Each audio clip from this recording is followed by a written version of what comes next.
दर्शकगण सादर नमस्ते। आज हम मंतव्य चालीसा के 10वें बिंदु पर विचार करेंगे। बिंदु का नाम है काम।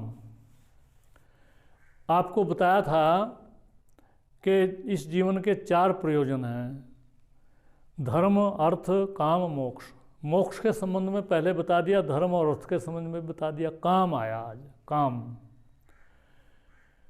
धर्म पूर्वक अर्थ का संचय करें और तब हमारी जीवन की जो इच्छाएं हैं, जीवन की जो आवश्यकताएं हैं, उनकी पूर्ति करें। इच्छाओं की तो कोई सीमा नहीं है, लेकिन जो आधारभूत आवश्यकताएं हैं उनके लिए भी अर्थ की आवश्यकता है। तो इसमें काम को हम उस प्रकार से लें जीवन यापन के लिए, और जो न्यूनतम हमारी आवश्यकताएं पूरी करें, उसके लिए तो काम ज़्यादा भयानक नहीं होता है। लेकिन इसकी कोई सीमा नहीं है हमारी इच्छाओं की, कितनी हो ये काम। तो इस काम के कारण से ही जो हमारी कामनाएं हैं, हम सब प्रकार का अधर्म, सब प्रकार का पाप करते हैं। तो वो अधर्म पूर्वक जो हम अर्थ का संचय करते हैं, उसको मैंने पहले आपको बताया था कि वो तो अनर्थ हो जाता है। कामना की पूर्ति तो हो जाती है, लेकिन वो सुख का कारण नहीं बनता हमारे लिए। भगवान कृष्ण गीता में कहते हैं, ध्याय तो विषयान पुंस संगस्तेषु उपजायते।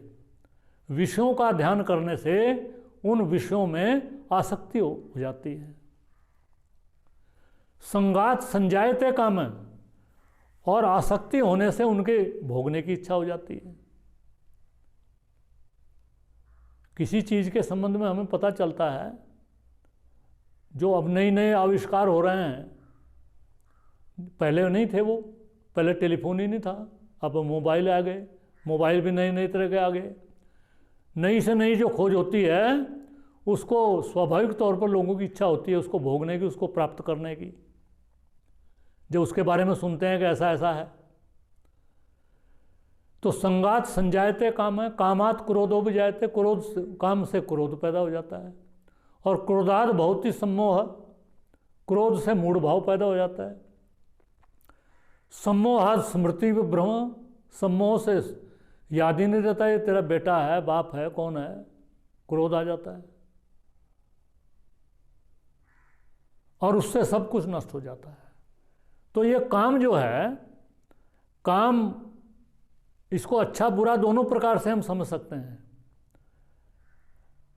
हम बिल्कुल निठल्ले बैठे नहीं, कुछ करें नहीं, कुछ हमारे पास हो ही नहीं। अब जो न्यूनतम आवश्यकताएं हैं भोजन की, वस्त्र की, वो तो हमें पूरी करनी पड़ेंगी, लेकिन इसकी कोई सीमा नहीं है। इसमें हमें अपने आप को सीमा में बांध करके और धर्म पूर्वक अर्थ का संचय करना चाहिए। धर्म पूर्वक हम कितना भी संचय कर लें, उसमें कोई बुराई नहीं है। उसको हम अपने लिए भी उपयोग करें, दूसरों के लिए भी करें। तो काम को इस प्रकार से लेकर के चलना चाहिए कि काम के कारण से हमें क्रोध पैदा ना हो। काम में रुकावट आएगी तो क्रोध पैदा होगा। परमात्मा को बीच में ले लें कि काम होना नहीं था तो नहीं हुआ, तो क्रोध पैदा नहीं होगा।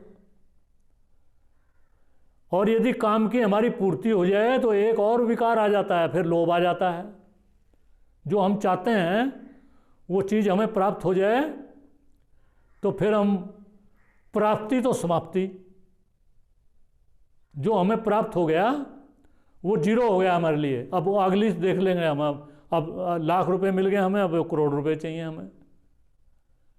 तो ऐसे काम को यदि मर्यादित करके हम रखेंगे और धर्मपूर्वक अर्थ का संचय करके काम को पूरा करने का प्रयास करेंगे, तो तब तो ये हमारे लिए लाभदायी रहेगा, अन्यथा ये हमारे लिए अनर्थकारी हो जाएगा।